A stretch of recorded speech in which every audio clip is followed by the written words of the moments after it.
नमस्कार, विणास किचनमध्ये स्वागत आहे आपलं. चला, आज बघा मला मस्तपैकी गावची वांगी मिळाली आहेत. जेव्हा पण गावची वांगी मिळतात ना त्यावेळेस मी घेते ती, कारण चवीला खूप छान लागतात. म्हणजे बाहेरच्या वांग्यापेक्षा, जशी घाटावरून वगैरे येतात ना त्याच्यापेक्षा आपल्या गावातली ना चवीला छान असतात आणि खूप कमी मिळतात ना, त्याच्यामुळे शिल्लकच राहत नाही अशी विक्रीला आली की. तर इथे बघा आपण ही वांग्याचे ना 2 तुकडे केले. खूप मोठी होती ना, मग एवढे मोठे मोठे भरीत करण्यापेक्षा आपण 2 तुकडे केले तर मीठ मसाला त्याला चांगला लागेल. तर इथे आपले असे मस्तपैकी 2-2 तुकडे करून झालेले आहेत. पाण्यात टाकायचं, थोडंसं मीठ टाकायचं म्हणजे काळी पडणार नाहीत ती.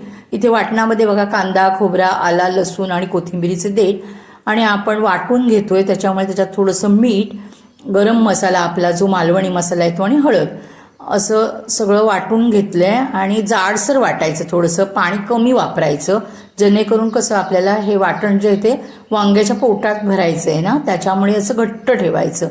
तर इथे बघा आपलं सगळं हे मिश्रण असं तयार झालं आहे. थोडा कांदा टाकला आहे आपण त्याच्यामध्ये आणि आता वांग्यामध्ये आपण भरून घेऊया. तर असं व्यवस्थित सगळं मिश्रण भरायचं हे पोटामध्ये त्याच्या. हे बघा असं. तर अशी ना ही सगळी वांगी मी भरून घेतली आहेत. तुम्ही जर माझ्या चॅनेलवर नवीन असाल तर माझ्या चॅनेलला लाईक, शेअर, सबस्क्राईब करायला विसरू नका आणि इन्स्टा FBवर असाल तर फॉलो करायला विसरू नका. तर इथे बघा आपण अशी सगळी वांगी भरून घेतली आहेत. आता आपण ना फोडणीची तयारी करूया. तर फोडणीमध्ये बघा मी तेल टाकलं आहे, कांदा टाकला आहे हा बघा, आणि कांदा चांगला असा परतून घेते. त्याच्यानंतर थोडीशी तर्री येण्यासाठी आपण मालवणी मसाला टाकूया. तर इथे मालवणी मसाला टाकते मी बघा. तर हा ना आम्ही गेल्या वर्षी केलेला मेमध्येच मसाला आहे आणि उद्या माझा मसाला तयार परत होणार आहे. त्याच्यामुळे वर्षभर अगदी चांगला टिकतो आमचा मसाला. फक्त थोडासा मग हळूहळू कलरमध्ये फरक पडतो त्याच्या, म्हणजे तांबूसपणा कमी होतो, कारण ठेवणीचा मसाला ना त्याच्यामुळे. पण चवीमध्ये काहीच फरक पडत नाही हां. तर इथे बघा सगळी वांगी मी ॲडजस्ट करून करून करून ठेवली आहेत आणि आपण ना ही कुकरमध्ये लावते. 1 शिट्टी करूया म्हणजे मग पटकन आपलं वांग्याचं भरीत तयार होईल. तर मी उरलेला मसाला आणि थोडंसं तळाला लागू नये म्हणून पाणी टाकलंय.